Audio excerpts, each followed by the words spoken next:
That planet is our planet Earth, and this is our story. A real-life drama being played out so covertly that most of us don't even know it's happening. We live oblivious in the midst of the great southern oceans, on an island continent that abounds in nature's gifts. Traders from Far Eastern lands, the Dutch, Portuguese, Spanish and French, visited this land, but none of them saw its potential until an English captain named James Cook sailed into Botany Bay. He took possession of the land under the British Crown and gave it the name of New South Wales. This name, in fact, was adopted for the first colony, which was established on a new landmass named Australia. Other colonies were established in Victoria, South Australia, Queensland, Western Australia and Tasmania, and become self-governing states with their own constitutions and governments, each headed by a governor.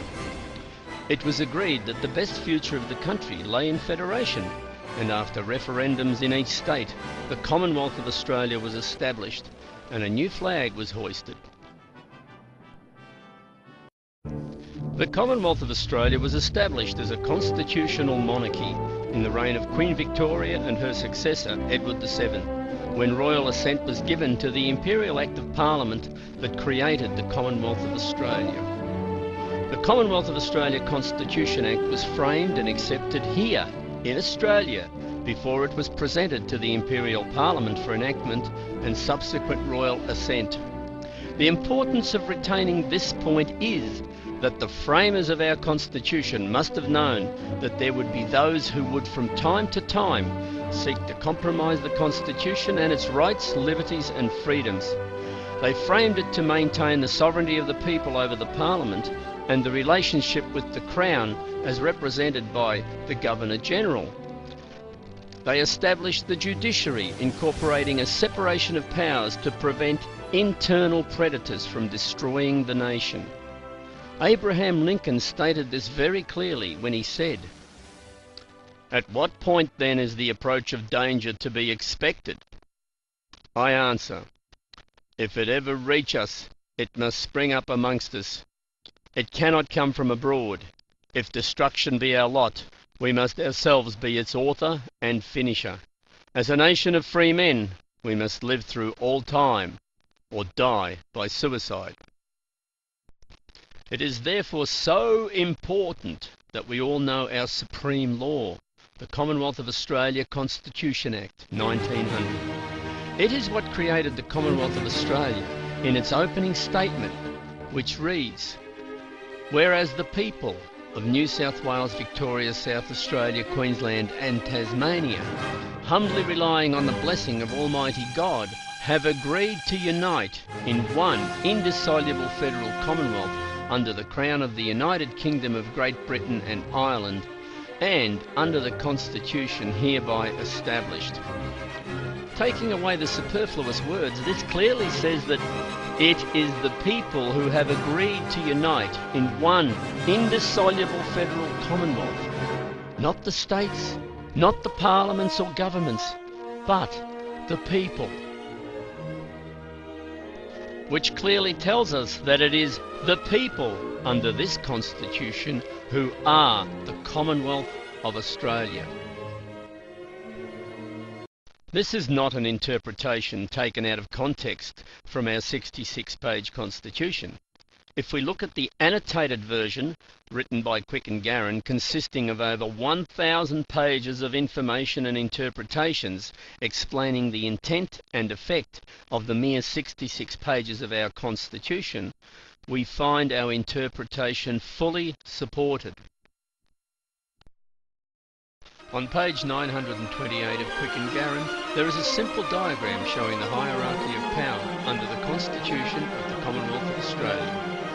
We, the people, are the Commonwealth, and we, the people, are sovereign. We stand above the Constitution, which is above the federal and state governments. These consist of federal and state parliaments and executives, and we are above them. That includes the federal and state judiciaries. We, the people, are the supreme power in our nation. That is how our nation was defined. Commonwealth of Australia consists of the people and all our common wealth. This wealth includes the food we produce, wheat, crops, fruit, vines, beef and lamb, with enough production for export, especially our wheat. Our merino sheep started our road to prosperity. With merino wool becoming a world market leader, Australia was tagged as riding on the sheep's back. Then we started to discover the extent of our mineral resources. Coal, iron ore, bauxite, copper, oil and so much more. We made our own steel. We had manufacturing plants and jobs for everyone. We found we had plenty of time to enjoy our sport, and we became good at it. Our land abounds in nature's gifts. With golden soil and wealth for toil, it is young and free. This is the Australia we inherited, and we keep kidding ourselves that this is what we've still got. But it's only an ideal and a dream that we have in our minds. Now I use those words with utmost intent, because we are in our dream time. We the people, the Commonwealth, are like a huge grizzly bear, the most powerful entity in the forest.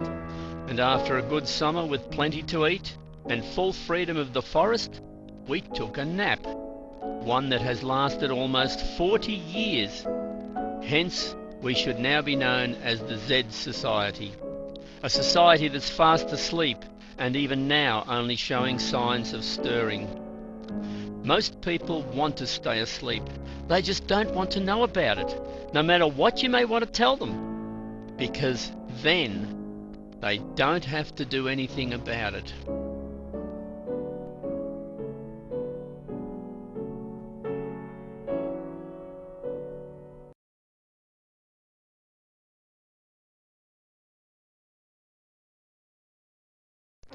Included in our Commonwealth are essential services and other utilities that gave us protection against the threat of losing services to outside influences or to extortion. Water, power, telecommunications, transport and banking play a vital role in our society. Without them, we are dysfunctional. As we slept, we relied on laws that were put in place to keep them regulated, to keep them out of an inflation spiral, to keep them from getting into the mess they are in now. So what's the situation now? Much of our Commonwealth has been sold. The Commonwealth Bank, in spite of legislation forbidding its privatisation or sale, had legislative changes effected to allow for it to be sold. A banking service for the people is now a private enterprise taking from the people. Telstra was floated. Should have been called Titanic shares because they sank. And in all this, there's something that few of us have noticed. We bought shares in what we already owned. And what's worse, others bought in and now claim a share of what we totally owned. Our water is our existence. It is a matter of national security. Why? Because without water, you die. It doesn't get more vital than that. We must control our water. So when did the people give the government the right to privatise it? Likewise for electricity and telecommunications.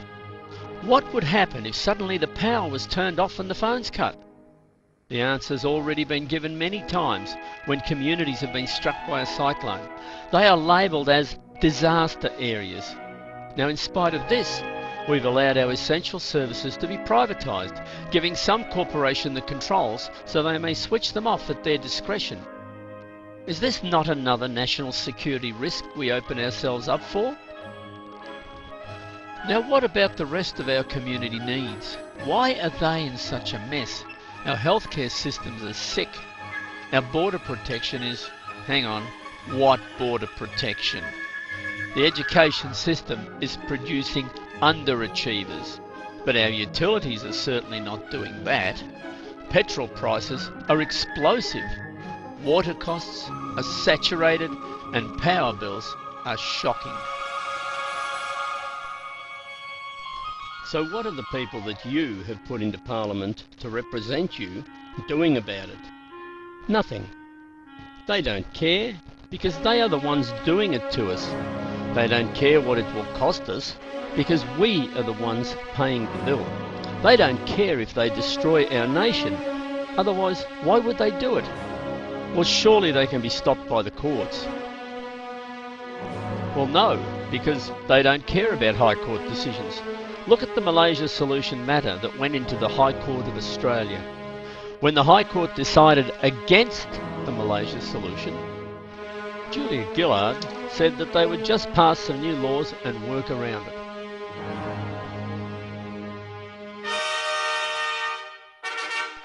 So why bother having a High Court? The politicians make it into a toothless tiger, nothing to bite them with. All it has is the appearance of authority to frighten the average person. It can't, or is that, won't help us. If you love your country, the time has come for you to act. Otherwise you'll get swallowed up by political dictatorships that have shown you they don't care about you, the people, or your country. They will do as they want. This is your situation right now.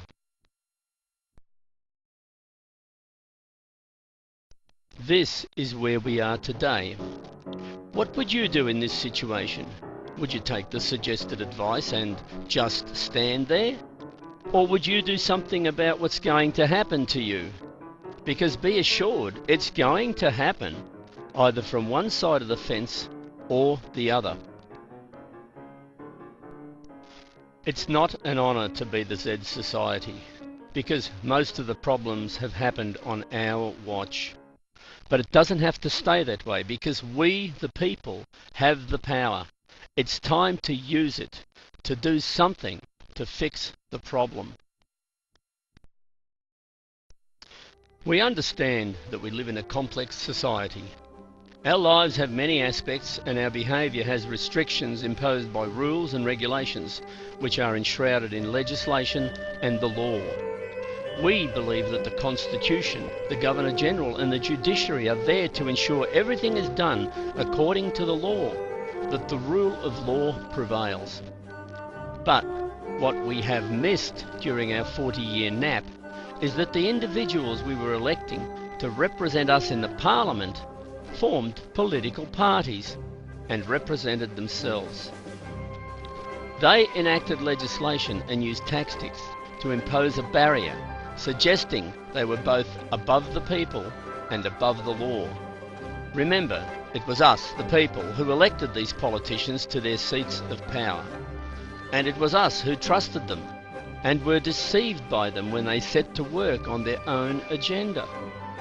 Now, it is up to us to get rid of them by bringing the parliamentary situation back to the way it was intended when our Commonwealth of Australia was first established, by putting forward candidates who will represent us in each electorate and not some political party, and then to vote our candidates into Parliament. Change can then be effected through reforms that will remove the reforms that were put in place to enslave us.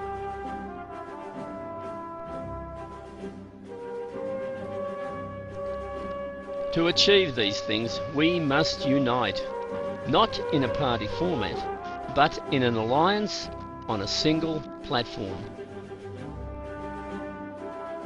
A platform on which every candidate represents their electorate and not a political party, where there will be communication with the people, not just to poll their opinion, but to keep them informed and seek their agreement with what has to be done. This is how problems will be addressed, not just get covered over by new, bigger ones. This is where the traitors to our nation will face justice. This is the Commonwealth Alliance. This is where there will be government according to the Constitution, where each electorate is represented in a Parliament of the people, the House of Representatives. And to ensure that your representatives remain true to their mandate, Unlike Oakshott and Windsor, each will sign a covenant with their electorate to commit themselves to seeking the approval of the electorate in all the important issues. You may well say, why not just vote for the opposition? A good reason not to do that is that nothing will change. It's the same as voting in countries we scoff at, where people get to vote for Communist Party A or Communist Party B. Only here we have different names for them.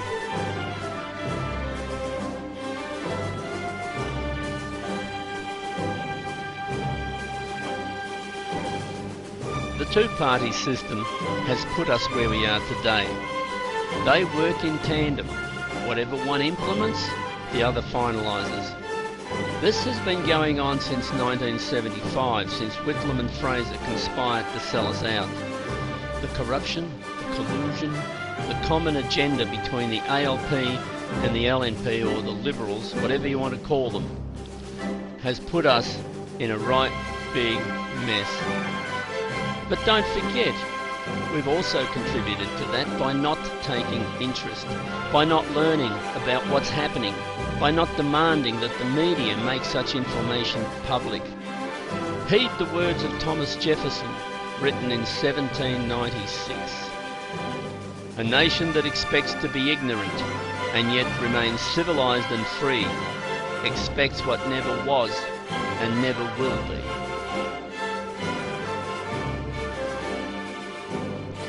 Under the Commonwealth Alliance, the people will have to get involved.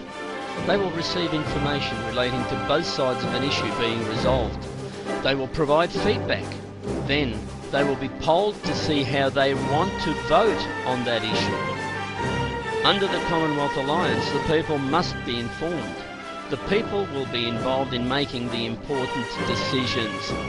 The will of the electorate will be stated, and the electorate's vote will then be made to Parliament. No more politicians peeing in your pocket with promises they won't keep. No more politicians telling you what's good for you because they think you have no idea about what you need. No more politicians destroying what takes lifetimes to build your country. But we no longer have time to think about it. After being asleep for almost 40 years and letting political treachery get out of hand, will the Z Society, the Bear, wake up and get involved in the Commonwealth Alliance to return democracy to our land? The Commonwealth Alliance has the strength of each and every one of you when you stand with it.